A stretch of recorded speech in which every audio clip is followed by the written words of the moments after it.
Hello students. आज पुनः 12th class में पहला अध्याय चल रहा है हमारा विलयन। विलयन के अंतर्गत मैंने आपको सबसे पहले मूलरता मूलरता दोनों बताया था। फिर मैं आपको आज बता दूं मूलरता क्या होता है। मैं दोनों के आपको सूत्र बता चुका हूँ और दोनों की परिभाषा भी बता चुका हूँ। मूलरता से तात्पर्य हमारा 1 लीटर विलयन में घुले हुए विलेय के मोलों की संख्या को उस विलयन की मोलरता कहते हैं। इसमें 1 लीटर 1 लीटर विलयन में घुले हुए विलेय के मोलों की संख्या को उस विलयन की मोलरता कहते हैं। इसे हम कैपिटल एम से प्रदर्शित करते हैं और इसका जो फार्मूला होता है एम बराबर होगा विलेय के मोलों की संख्या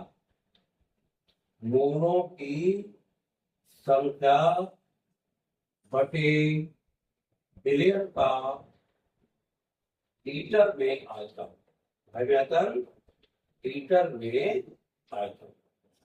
ध्यान रखिएगा जो मोलरता होती है 1 लीटर विलयन में घुले हुए मोलों की संख्या जो होती है उस विलयन की मोलरता कहलाती है। और मोलरता को हम कैपिटल एम से प्रदर्शित करते हैं। स्मॉल एम ना लिखना। स्मॉल एम में चूंकि एक और आता है मोलरता, उसको भी बता दें आपको, बता चुके हैं लेकिन दोबारा बता रहे हैं आपको हम। मोलरता इसमें क्या होता है, इसको हम स्मॉल एम से कट करते हैं। इसमें क्या होता है 1 किलोग्राम विलायक में, इसमें 1 किलोग्राम विलायक में उपस्थित विलेय के मोलों की संख्या को मोलरता कहते हैं। ये मोलरता है और वह मोलरता है। दोनों में डिफरेंस क्या है, वह 1 लीटर विलयन में घुले हुए मोल हैं और यह 1 किलोग्राम विलायक में घुले मोल हैं। ध्यान रखना है दोनों में इतना अंतर है। तो लिखेंगे 1 किलोग्राम विलायक में विलेय की मोलों की संख्या को मोलरता कहते हैं। यहां भी आएगा विलेय के मोलों की संख्या बटे आएगा विलायक का किलोग्राम में द्रव्यमान। विलायक का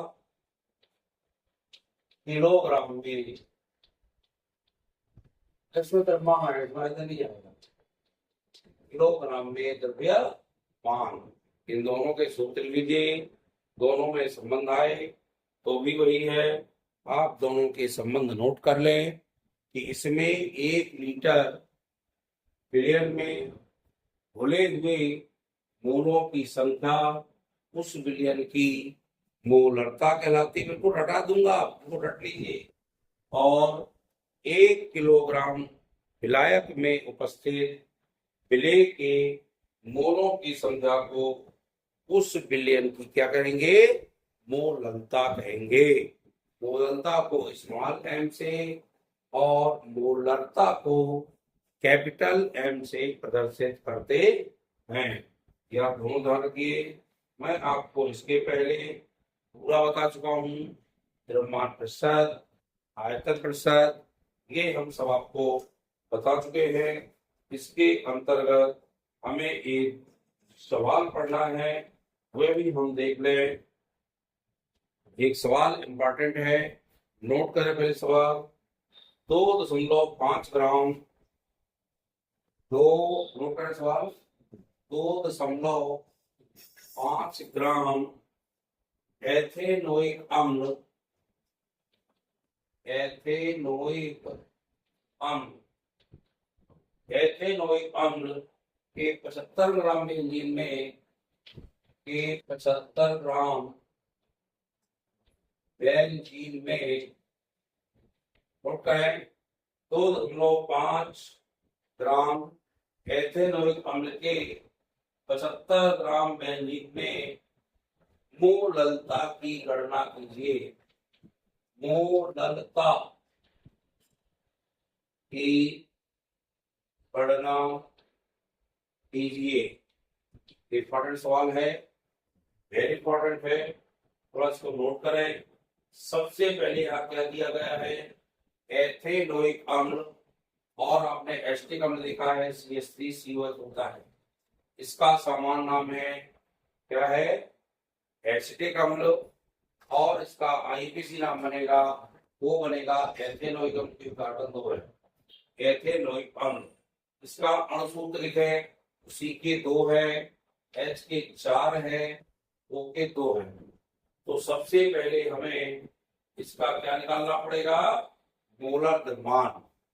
मान लिखे यहाँ पे, देखेंगे एथेनोइक अम्ल का मोलर या आणविक द्रव्यमान, अब चाहे मोलर द्रव्यमान कह दो चाहे आणविक द्रव्यमान कह दो। कार्बन कितने हैं, 2 हैं, तो क्या लिखेंगे, कार्बन का क्रमवार 12, 12 गुणे 2, हाइड्रोजन का 1, 1 गुणे 4, ऑक्सीजन का 16, 16 गुणे 2, 12 दूनी 24, 4 एकम 4, 16 दूनी 32, 4 4 8 2 10 7 के 1 4 2 6, कितना निकला 60 मोल इनवर्स। कितना निकला 60 प्रति मोल, यानी मोल इनवर्स। क्या निकला, ये एथेनोइक अम्ल का आणविक या मोलर द्रव्यमान निकल आया। क्या निकल आया, मोलर द्रव्यमान। अब हम याद करेंगे एथेनोइक अम्ल के मोल। जैसा हम आपको एथेनोइक अम्ल के मोल, ये एथेनोइक अम्ल का सूत्र ध्यान रखिएगा। एथेनोइक अम्ल के मोल निकालने के लिए हम विलेय का द्रव्यमान लेंगे, और क्या लेंगे, विलेय का आणविक द्रव्यमान लेंगे। विलेय का क्या है आपका, विलेय का द्रव्यमान विलेय क्या इसमें, एथेनोइक अम्ल क्या है, एथेनोइक अम्ल विलेय है। यहाँ विलेय का लिख लिया हमने द्रव्यमान। विलेय के द्रव्यमान के बाद लिखेंगे हम, क्या लिखेंगे, बोले इसी विलायक का आणविक द्रव्यमान, ये आपका है ना एथेनोइक अम्ल, विलेय का आणविक द्रव्यमान लिखेंगे। कितना निकला है, निकला है, कितना निकला 60, 60 में दे दो इसको भाग, क्या करोगे 60 में इसको भाग दोगे, क्या निकलागा, ये था ग्राम में, ग्राम लिखते हैं, ये होगा ग्राम मोल इनवर्स। इसका भाग दे रहे हैं, दशमलव बढ़ेगा तो 1 से नीचे आएगा तो कितना हो जाएगा 25/600, कितना जाएगा 25/600। भाग तो जाएगा ना, यदि शून्य भी ऊपर बढ़ाएंगे दशमलव लगा के तो भाग नहीं जाएगा।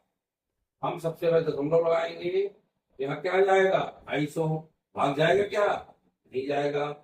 फिर 1 शून्य बढ़ाएंगे 25 आएगा, 6 चौको 24, लगभग 4.17 आएगा, 0.417।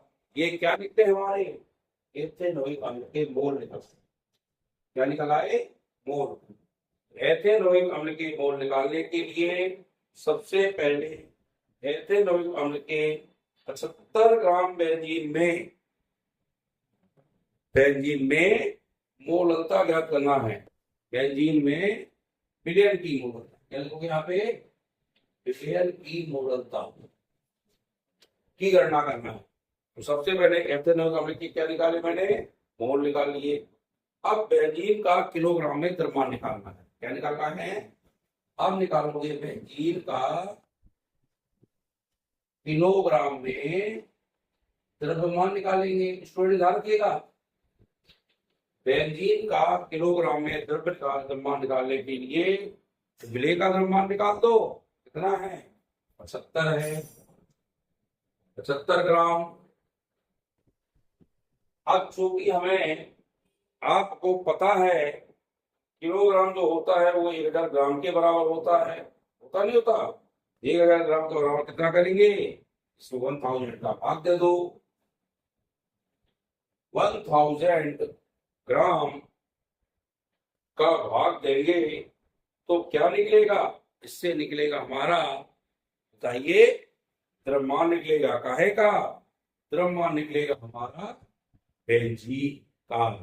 किलोग्राम में द्रव्यमान निकलेगा, तो इसको सीधे कर दें, कितने शून्य नीचे हैं, 3, 75 गुणे क्या कर देंगे, 10 की घात 75 गुणे 10 की घात -3 kg मेरे किलोग्राम में निकला है हमारा, निकला है ना।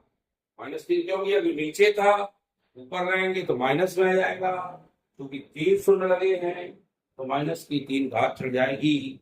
ये हमारा निकल आया बेंजीन का द्रव्यमान। अब हमें निकालना है एथेनोइक अम्ल की मोललता।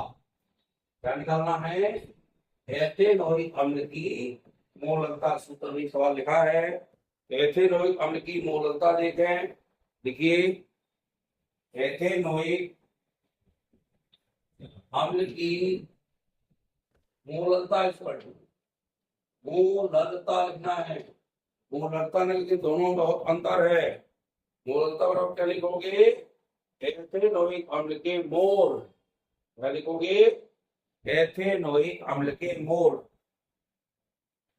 क्या लिखेंगे, एथेनोइक अम्ल के मोल। लिखिए सूत्र, एथेनोइक अम्ल के मोल बटे लिख लो बेंजीन का किलोग्राम में द्रव्यमान। क्या लिखोगे, बेंजीन का किलोग्राम में द्रव्यमान। तो बेंजीन का किलोग्राम में द्रव्यमान निकल आया है और एथेनोइक अम्ल के मोल निकल आए हैं। एथेनोइक अम्ल के मोल कितने निकले हैं, इन 0.0417 बटे बेंजीन का किलोग्राम में द्रव्यमान कितना निकला है, बोलिए भाई, ये निकला है 75। बात समझ रहे, 75/10,003 लिख दो, और चाहे 1000 ऊपर कर दो और नीचे 75 कर दो, एक ही चीज है। चाहे डायरेक्ट लिख दो 75/10,3, इसमें कोई दिक्कत तो नहीं है। ग्राम किलोग्राम इनवर्स, ये तो निकले थे मोल, ये निकला किलोग्राम मोल इनवर्स बराबर। अब आप दशमलव घटाओगे तो 1 2 3 संख्या है ना, 4, 1 2 3 4, 1 2 3 1 2 3 निकट गए। अब कितना आ गया, 417/750 आ गया स्टूडेंट्स, कितना आया। अब इसको भाग दे लीजिए, तो दशमलव लगाओगे तो भाग जाने लगेगा, तो दशमलव लगा दे, हो गए 41/50 हो गया ना। अब 41/70 में 750 का भाग दीजिए तो आपका आंसर निकल आएगा। 5 बार भाग जाएगा, 5 जाएगा, अंत में कई बार 5 जाएगा, इसलिए बार का चिन्ह लगाते हैं, जिसमें एक संख्या बढ़ा देते हैं और 6 लिख देंगे। मोल किलोग्राम इनवर्स जाएगा, मोल केजी इनवर्स, ये निकलेगी मोललता। लिखेंगे, अतः एथेनोइक अम्ल की मोललता बराबर हो जाएगा 0.556 मोल किलोग्राम इनवर्स। ये एथेनोइक अम्ल की मोललता निकलेगी। ये बहुत इंपॉर्टेंट क्वेश्चन है, इसलिए इसको अच्छे से नोट करें और परीक्षा के लिए भी बहुत महत्वपूर्ण है, इसको आने की उम्मीद है। 2.5 ग्राम एथेनोइक अम्ल के 75 ग्राम वाले गए हैं। पहले लिखा बेंजीन में विलयन की मोललता की गणना की। तो सबसे पहले हमें एथेनोइक अम्ल का एक सूत्र होता है, इसका मोलर द्रव्यमान निकाल लो, ये परमाणु भार लिख के सबको जोड़ दो, आंसर आ जाएगा। फिर हमें इसके मोल निकालना है, तो मोल का सूत्र होता है विलय के मोल बटे विलायक का आणविक द्रव्यमान। तो विलय के मोल हमने 2.5 लिख दिया, विलायक का चूंकि आणविक द्रव्यमान कितना निकला है 60, तो 60 में भाग दे दिया। फिर हम किलोग्राम में द्रव्यमान निकालेंगे बेंजीन का। जब बेंजीन का किलोग्राम में द्रव्यमान निकालेंगे तो विलय का द्रव्यमान बटेगा देंगे उसके विलायक का पूरा द्रव्यमान 1000, इसको भाग दिया इसका सीधा सीधा आंसर आ गया ना। अब मोलकता निकालने के लिए हम जो एथेनोइक अम्ल की मोल जितने थे वो बटे बेंजीन का किलोग्राम में द्रव्यमान, इनको निकालेंगे। तो सीधे सीधे ने मान लिख के आंसर निकाल दिया। ये हमारे एथेनोइक अम्ल की मोलकता ज्ञात हो जाएगी। ये आप उसको नोट कर ले सवाल को और इसको सीख लें। तो 3 बार इसको लगाएं, भाग दें, गुणा करें, ताकि आपसे ये सवाल अच्छे से बनने लगे। और जब ये सवाल बनने लगेगा तो आपको लगेगा नहीं कोई चीज सीखे। और सवाल परीक्षा में छोटे छोटे जरूर आते हैं, इसको आपको जरूर लगाना है। सवाल एग्जाम में पूछे जाते हैं बोर्ड परीक्षा में, तो आप सवालों को लगाएं और लगाने का पूरा प्रयास करें। जिस हिसाब से आप तैयारी करेंगे आपके नंबर उसी हिसाब से प्राप्त होंगे। और वीडियो को लाइक शेयर जरूर करें। चैनल नए हो स्टूडेंट तो उसको सब्सक्राइब करें। बहुत बहुत धन्यवाद।